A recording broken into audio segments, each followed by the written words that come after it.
ada wudu. Andai kata kita. Hai, okay, so kita nak pergi kursus umrah dekat Masjid Al-Mansur, Lembah Sirih.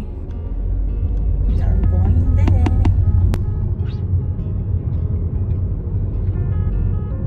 Sudah sampai.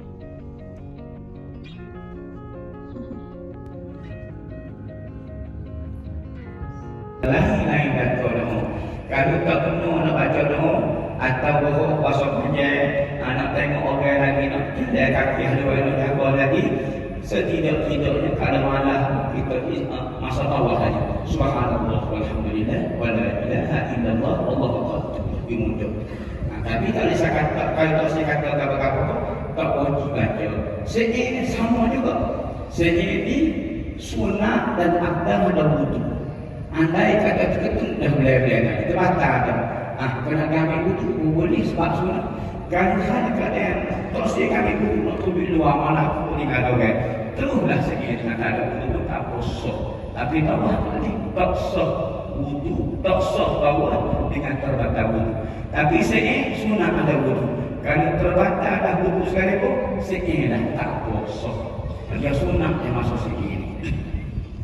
Jadi kalau kita baca buku, bawa ada buku, bawa dah satu tegak tu, akan bawa permintaannya, akan bawa telefon macam apa. Lepas tu kata siapa subhanallah sebenarnya juga. Pada ilaha. Bagi kamu laki-laki, turun ada bukti sopannya dia malah berijah dua. Pusingnya pertama, kedua dan tiga saja sunat berlari-lari anak. Kalau masa cakap apa lagi nak lari-lari anak dia panggil. Orang kata orang turun-turun duit turun dengan kata dia lagi cuan.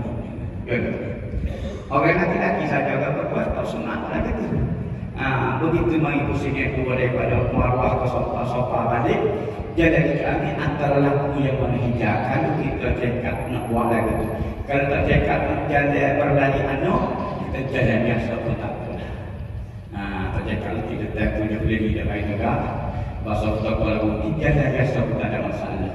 Jalanlah bersama dengan kumpulan kita harus cakap boleh.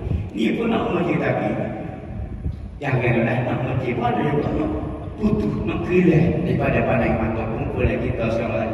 Ada apa berpenduk, ada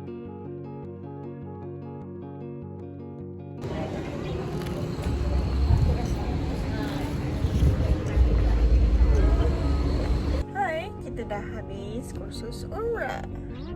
So sekarang kita nak balik. Bismillah lapar. Sakit otot dah rasa sebab tak makan. Oh my god. Actually aku makan dia tadi. Tadi dah rebus. Tapi still lapar sekarang. View sangat cantik dekat belakang. Sekarang tengah jam dalam masjid. Oh my god.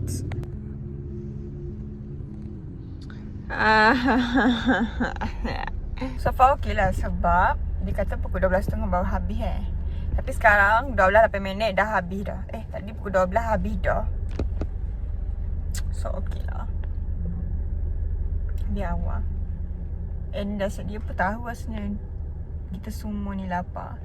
So aku sekarang nak cari makanan area Kota Baru. Tapi kat mana